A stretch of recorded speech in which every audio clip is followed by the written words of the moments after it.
Hello everyone, my name is Aaron Woodman, and I want to welcome you to my YouTube channel.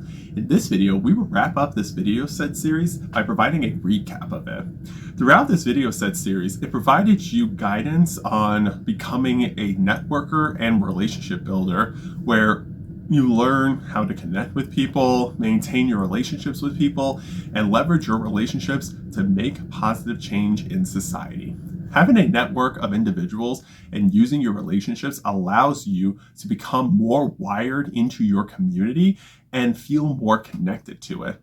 You get to know who the important key players are in your community, who influence certain things, and know who you can collaborate with. Let's go over what we talked about throughout this video set series. We talked about how relationships and networks work. Relationships are bridges that connect you to knowledge, opportunities, and people. A bridge is something that must have structure to be stable. This is how relationships work, where you need to keep them stable for them to effectively work with people you engage with. Strong relationships rely on one, reciprocal exchange, where people give, receive, and share in many forms, such as time, support, advice, appreciation, opportunities, etc.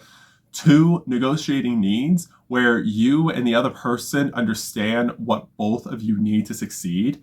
Three, bids, which are signals or invitations to deepen a connection with someone. Four, curiosity and transparency, which is being interested in learning about other people and letting others know who you are. Five, engaging across differences, which requires flexibility and openness to diverse backgrounds and perspectives. Six, managing conflict, especially by addressing small frustrations like pinches early to prevent major breakdowns, such as crunches, using clear, respectful communication. Networks are a set of connections you have with people. When you network, you are in the process of meeting people and knowing what they do in the community. Here is the key truths of networks. One, merit is necessary but not sufficient. Competence matters here because while knowing people beforehand is good, you need to show you are willing to work hard to contribute to your community to make your connections worthwhile. Two, networking is democratic, where anyone can reach out and you will not get penalized if you face a rejection, since it is everyone's choice to decide who to connect with. Three, how you communicate matters, including clarity, tone, curiosity, and situational awareness. Four, networks grow more valuable over time as people gain experience, influence, and resources. Five, weak ties are powerful, where acquaintances often provide new information and opportunities for you, so it is good to provide occasional updates to them from time to time.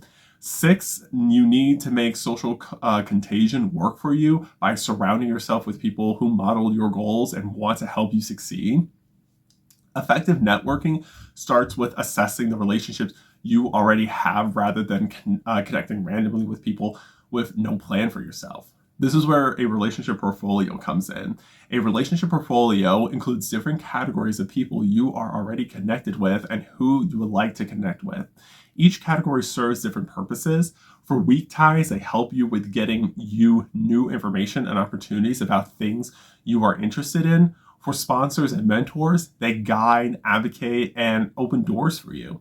For colleagues, they help you get work done in your organization. For bosses and stakeholders, they influence your growth in an organization, evaluate your progress, and provide tools to help you succeed. For clients and customers, they determine whether your business continues to operate or not, so you want to work with them to understand their needs and work to match them. For friends, they provide emotional support, honesty, and encouragement to you. For beneficiaries, they share resources and connect people to you so you can get a good head start. We talked about how to establish connections with people. It begins with reaching out to people. Many people feel awkward or hesitant about reaching out, but those connections become more natural once conversations begin. Your mindset matters here because your thoughts shape your feelings and your feelings shape your actions.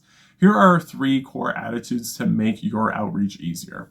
1, generosity, which is being willing to give your time and energy. 2, curiosity, which is approaching others with a learner's mindset. 3, prosperity, which is believing everyone can obtain success and believing there is no scarcity to this.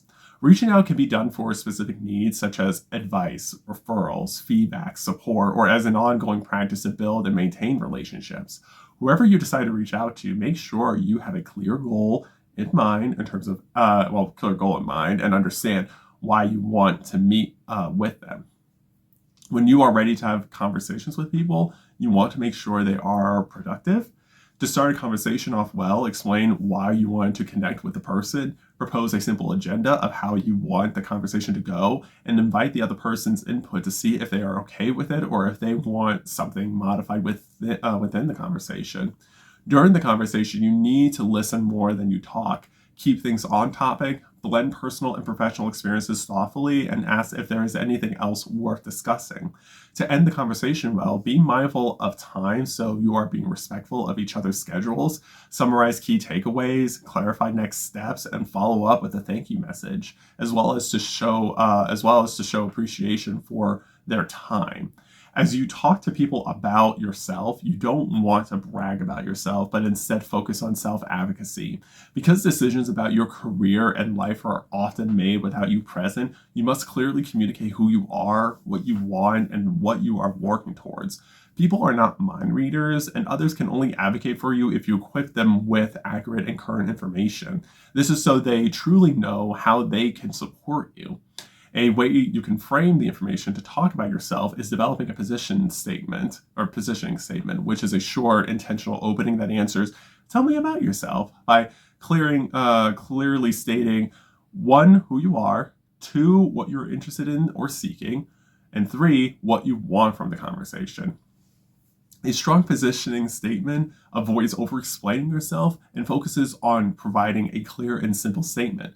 Another thing to consider when you talk about yourself is using vulnerability as a strength, not a weakness. Humans are not perfect, and you do not want to present yourself as a perfect, flawless person. This makes it hard for people to believe you are authentic. To be authentic, you share some setbacks, doubts, and uncertainty you face and how you overcame them. This makes you more relatable to people and builds trust with them.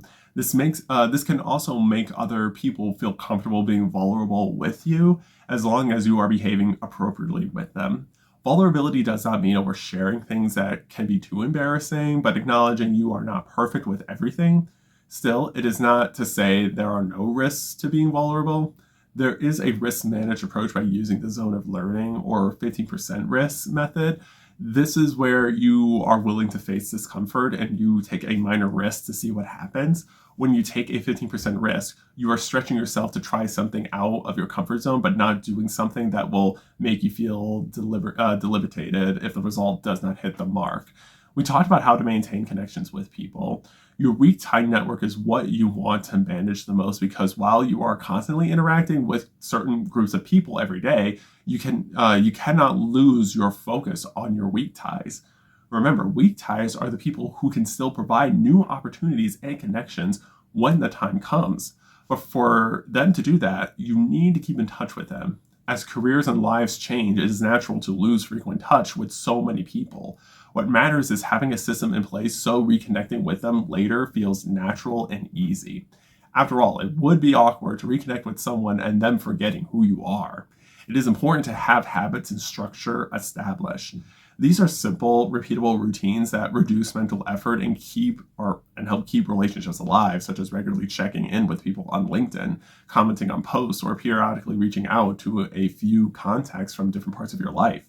To manage your contacts, you should use LinkedIn for professional updates and low-pressure engagement.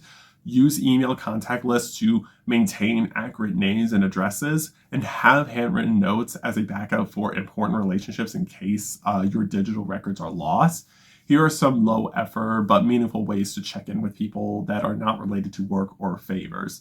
Wishing someone a happy birthday, offering kind words during an illness, sending condolences after a loss, and congratulating someone on an achievement.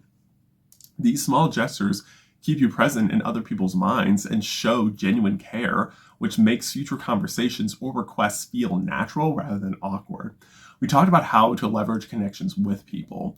Leveraging your connections involves asking for help. People often hesitate because they fear rejection or fear appearing selfish, but here are 3 rules to keep in mind about asking. You are allowed to ask for help. People can only help you once you ask, and you can negotiate to ensure people's help aligns with your needs. There is a framework of making requests that range from direct to indirect and specific to general. This is important since clarity and tone shape outcomes.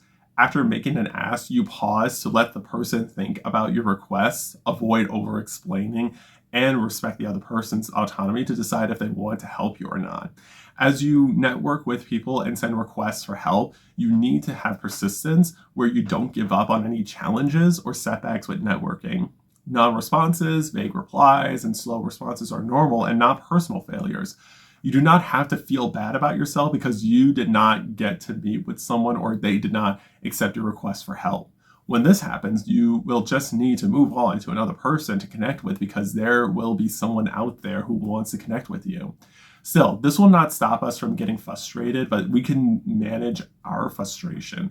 You can use the perspective wheel to write down your negative assumptions on why someone did not respond to you or declined your request. When you write those assumptions down, you switch your mindset to think about the other person's point of view on why they could not meet with you or help you out. This is so you challenge your negative assumptions and do not antagonize the other person as someone who wants you to fail, but instead think about the circumstances that could be preventing the person from fully connecting with you or helping you out. Other things you should do is validate yourself by recognizing you are doing the best you can to put yourself out there in the community, and you are not going to let any setbacks stop you from networking with others. Also, when you self-reflect, you can strategize on ways to improve your networking skills and shift your approach with leveraging your connections. Leveraging your connections involves convenient power, which is the ability to bring people together for a shared purpose. Convening people together builds social capital, trust, belonging, and collective growth. This can take many forms, from small groups to larger organizations or events. When you bring people together, you want to choose which subject to focus on, decide whether to start new or lead existing groups, choose either low or high commitment level folks, and choose either low or high requirements to participate. Mentors and sponsors are key figures to leverage in your relationships, but they require time and trust to be effective in your life. Mentors provide guidance, perspective, feedback, and a safe space to think through concerns, while sponsors use their social capital to actively advocate for you by making introductions to people and recommending you to new opportunities, for new opportunities. Neither mentor nor sponsor is more important than the other, and the same person can serve as both. Sponsorship exists even in everyday actions, such as someone introducing you to another person because they believe you are worth meeting. Because sponsors put their reputation on the line to help you out, sponsors support people who are professional and reliable. Mentors and sponsors can come from many roles: friends, colleagues, bosses, or peers, and are not defined by age, but by experience and network position. To get mentors and sponsors, you must be intentional. Clarify what you want, notice people who resonate with you, recognize bids for connection, make space for them in your life, and make bids for your own through invitations, updates, shared interests, or direct requests. After that, it is your responsibility to maintain these relationships and be consistent with them so you can effectively leverage them in the future. For hierarchical relationships, hierarchy affects access, power, and influence in relationship, especially with bosses and people in leadership positions, but they do not prevent you from having strong relationships with them. Bosses are human beings with needs, pressures, and goals, and they can be powerful allies who can help you succeed if you understand and support what they need while clearly communicating your own needs. After all, you do not have to view your bosses as wanting you to fail just because their hierarchy is higher than yours. Workplace power comes from 5 assets: political skills, strong networks, visibility and brand, executive presence and communication, and control of hard resources. Only the last one is tied to formal authority. The others can be developed by anyone. Still, knowing these things are important for shaping how hierarchical relationships function. Hierarchical relationships require a combination in terms of fitting with the leader's schedule, competing with others and making your priorities stand out the most, respectfully expressing your viewpoints if there is disagreement, and complying with the final decisions. Essentially, navigating hierarchical relationships involves asking thoughtful, open-ended questions, seeking feedback, pushing back constructively, and communicating professionally. Also, if you make a mistake, don't let it be the end of the world for you. You can handle it by acknowledging what happened, recognize the impact, explain what you learned, and state how you will improve next time.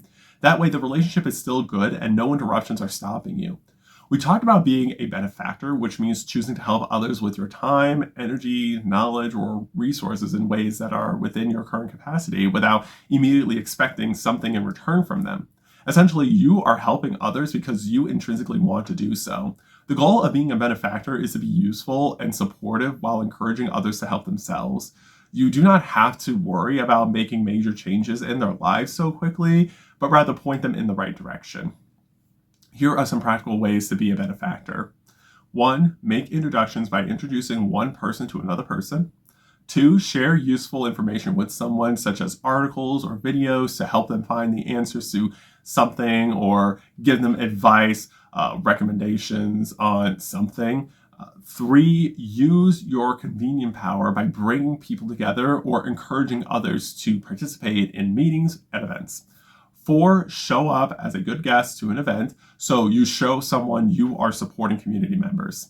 5. Be a mentor by offering guidance to someone on something you experience and encouraging someone to be the best versions of themselves. 6. Be a sponsor by advocating for someone and speaking highly of them so they could receive new opportunities to get more involved in their community. 7. Give money or resources, big or small, to support a community project and show your generosity. As your network and success grow, requests for your help will increase because people see your community involvement and they see or they are seeking your attention. However, it is important to set boundaries and be mindful of how many requests you accept. Saying yes to everything leads to burnout and stretching yourself too thin. So you need to know how to say both real yeses and real nos so that your relationships are healthy. Doing this will be based on your capacity and willingness. Capacity is your ability to do something, and willingness is if you feel like doing it.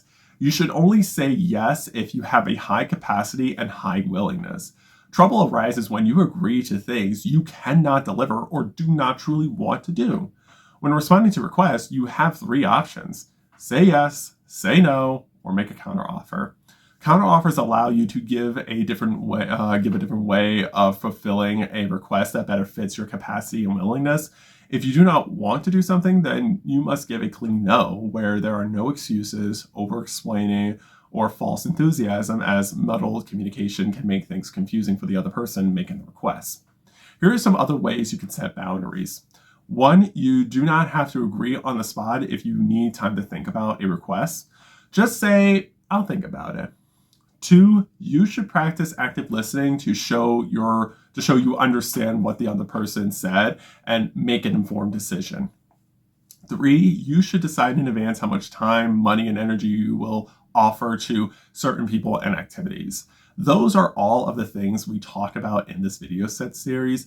To close this out, I want to emphasize how important it is that you network in the community that you are in. Whether it is in your organization, your school, at events, at meetings, or anywhere there are people at, networking helps you be more connected with people. It helps you understand what they do for a living and how they could be a valuable resource for you. If we face any issue and we need someone's help, then we know who to contact to ask for assistance. All in all, the more people you know, the better. There are people who are waiting for you to connect with them. Don't be afraid to make that phone call, send that email, or simply meet with that person. Don't be afraid to walk up to someone at an event to introduce yourself and tell them what you do in the community. Networking comes down to being yourself and letting people get to know you.